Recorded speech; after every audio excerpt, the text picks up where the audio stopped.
ရန်ကုန်မြို့ရဲ့စီကားလာတဲ့ရန်ကင်းမြို့နယ်ထဲမှာလူသိများလာတဲ့မိုးကောင်းဆူတောင်းပြည့်ဇေဒီတော်ရှိပါတယ်။ဒီဇေဒီတော်ဟာဘာကြောင့်ဆူတောင်းပြည့်တယ်လို့ကြော်ကြားနေရတာလဲ။အဓိကအချက်ကတော့ရေမီတော်ဘော်ကအစွမ်းထက်လာတဲ့ရခညီနောင်နမင်းကြီးနှစ်ပါးကြောင့်ပဲဖြစ်ပါတယ်။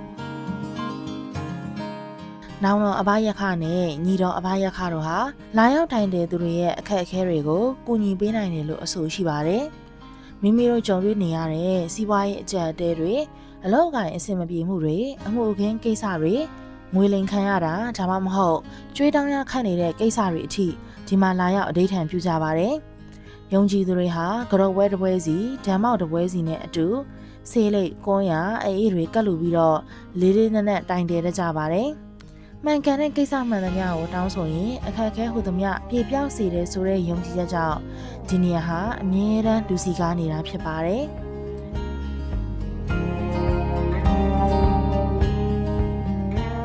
ရေမီတော်ပေါ်မှာဆက်ပြီးလေ့လာကြည့်မယ်ဆိုရင်တကယ်ကိုအံ့ဩစရာကောင်းတဲ့ကြီးမားတဲ့ဆေးသနခါကြောက်ပြင်ကြီးကိုတွေ့ရမှာပါ။ဒီကြောက်ပြင်ဟာဖျားမှုလာသူတွေအတွက်တော့အပန်းဖြေနေရတော့ကုသိုလ်ယူရနေရမှာဖြစ်ပါတယ်။ရှေးလူကြီးတွေကဒီကြောက်ပြင်မှာသွေးတဲ့သနခါကိုဆေးသနခါလို့ခေါ်ကြပါတယ်။ဒီသနခါကိုလင်းရရင်ခန္ဓာကိုယ်ထဲကအပုတ်တွေစင်ကြယ်စေတယ်။အသားရည်ရောင်းရတာတွေပျောက်ကင်းစေတဲ့အပြင်ယောဂဗျာတွေကင်းဝေးစေတယ်လို့အယူရှိကြပါတယ်။ဖျားရည်မှာစိတ်အေးလက်အေးသနခါသွေးလင်းရတဲ့အရာသာဟာမြမယဉ်ကျေးမှုရဲ့လှပတဲ့ပုံရိပ်တစ်ခုလည်းဖြစ်ပါတယ်။ဇေဒီတော်ရဲ့ဘွဲအမည်ဖြစ်တဲ့မိုးကောင်းဆိုတဲ့အတိုင်းထူးခြားတဲ့ဒဏ္ဍာရီတစ်ခုလည်းရှိပါသေးတယ်။အဲ့ဒါကတော့မိုးခေါ်ခြင်းအတက်ပဲဖြစ်ပါတယ်။ရှင်းလူကြီးတွေရဲ့ပြောစကားအရမိုးခေါင်လို့စိုက်ပျိုးရေးခက်ခဲတဲ့နှစ်တွေမှာမိုးကောင်းဖျားရဲ့စနေတော့ဒါမှမဟုတ်ရာဟုတော့မှာထီးပြူတလက်ကိုရေစင်သုံးလောင်းပူဇော်လိုက်ရင်ချက်ချင်းပဲမိုးရသွန်းစေတယ်လို့အဆိုရှိပါတယ်။ဒါဟာဇေဒီတော်မြတ်ကြီးရဲ့တကူတော်နဲ့ဆူတောင်းပြေပုံကိုဖော်ပြနေတဲ့အချက်အလက်တစ်ခုပဲဖြစ်ပါတယ်။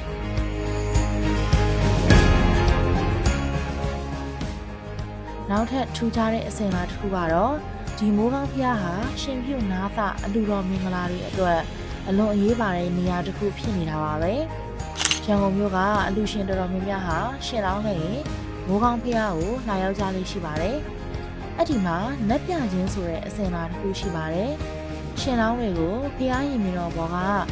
နမင်းကြီးတွေထံမှာလာရောက်ပြသပြီးတော့သာသနာပေါင်းတွေကိုဝင်ရောက်တဲ့အကြောင်းကိုတိုင်တင်ကြတာဖြစ်ပါတယ်။ဒီလိုနှက်ပြလိုက်မှသာအလှူအတန်းကိစ္စအဝဝဟာအနောက်ရှက်ကင်းကင်းနဲ့အောင်မြင်ချောမွေ့တယ်လို့ယုံကြည်ကြပါတယ်။ဒါကြောင့်မိုးကောင်းဖျားဟာဘာသာရေးအရာတွေမကပဲမြမရိုးရာယဉ်ကျေးမှုထုံတန်းစင်လာတွေအတွက်ပါ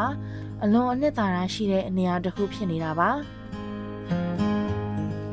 အခုရေမီတော်ဘော်ကနေညာဘက်လမ်းလေးအတိုင်းဆက်လျှောက်သွားကြည့်ကြမယ်။ဒီလမ်းလေးအတိုင်းသွားမယ်ဆိုရင်တော့ငြိမ်သက်အေးချမ်းလာတဲ့ဗုဒ္ဓခြေတော်ရာကိုဖူးမြော်နိုင်မှာပါ။ဒီနေရာလေးဟာဆူတောင်းရတာစိတ်ကိုအေးချမ်းတဲ့နေရာတစ်ခုပါပဲ။ခြေတော်ရရဲ့ရှေ့တဲ့နားမှာတော့ကျယ်ဝန်းလာတဲ့ကွေးမြင့်ကြီးတစ်ခုရှိပါတယ်။ဒီနေရာကတော့ရန်ကုန်မြို့ရဲ့အစီအကားဆုံးပွဲတော်တွေထဲကတစ်ခုဖြစ်တဲ့မိုးကောင်းဖျားပွဲကျင်းပရာနေရာပဲဖြစ်ပါတယ်။ပွဲတော်ရက်တွေမှာဆိုရင်ဒီကွေးမြင့်ကြီးဟာဈေးသည်တွေပွဲကြီးပရိသတ်တွေနဲ့တခဲနဲ့စီကားပြီးတော့ပျော်စရာကောင်းလာပါတယ်။ဒီကွေးမြင့်ကြီးရဲ့အနားတော်မှာဆိုရင်လည်းသမင်းဆိုင်လေးတွေဈေးဆိုင်လေးတွေဘေးရင်ရရလာမေးကြတဲ့နေရာတွေလည်းရှိပါတယ်။ဒီလောက်အထိအံ့ဖွယ်တွေများလာတဲ့မိုးကောင်းဖျားရဲ့သမိုင်းကြောင်းဟာလည်းသိကိုစိတ်ဝင်စားဖို့ကောင်းပါတယ်။မြတ်စွာဘုရားရှင်ပြိဋိနိဗ္ဗာန်ဆံတော်မူပြီးနောက်သာသနာနှစ်200ကျော်မှာတိရိဓမ္မသောကမင်းကြီးဟာဇဗုဒိတ်ကျွန်းအနှံ့ဇေဒီပေါင်း8400တည်ထားခဲ့ပါတယ်။အဲ့ဒီအထက်ကဇေဒီတစုဟာအခုမိုးကောင်းဖျားကုန်းကြီးပေါ်မှာတည်ရှိခဲ့တာပါ။အဲ့ဒီအချိန်တုန်းကဘွဲအမည်ကတော့တိရိမင်္ဂလာဇေဒီတော်ဖြစ်ပါတယ်။နောက်ပိုင်းအင်းဝါခေရောက်တဲ့အခါပထမမင်းခေါင်မင်းရဲ့လက်ထက်မှာမိုးမိတ်စော်ပွားကြီးဆက်ခွန်တော်ကအခုလက်ရှိမြင်တွေ့ရတဲ့ညံတော်အတိုင်းပြန်လည်မွမ်းမံတည်ထားခဲ့ပါတယ်။အဲ့ဒီအချိန်ကစပြီးမိုးကောင်းဆူတောင်းပြည့်ဇေဒီတော်ဆိုတဲ့ဘွဲအမည်နဲ့ယနေ့တိုင်းသမိုင်းမှတ်တိုင်းစိုက်ထူနိုင်ခဲ့တာဖြစ်ပါတယ်။ဒီဟောင်းသမိုင်းဝင်ဖြစ်သလိုဆူတောင်းလဲပြည့်အဖွယ်တွေလည်းများလာတဲ့မိုးကောင်းဖျားဟာရန်ကုန်မြို့သူမြို့သားတွေအတွက်တော့တကယ်ကိုအားကိုးရနေရတစ်ခုပါပဲ။ဒီမှာလည်းအခက်အခဲတွေရှိနေမှဖြစ်ဖြစ်စေအေးချမ်းမှုကိုရှာဖွေခြင်းပဲဖြစ်ဖြစ်ရန်ကင်းမြို့နယ်ကမိုးကောင်းဖျားကိုလာရောက်ဖူးမြော်ဖို့အတွက်ဖိတ်ခေါ်လိုက်ရပါတယ်ရှင်။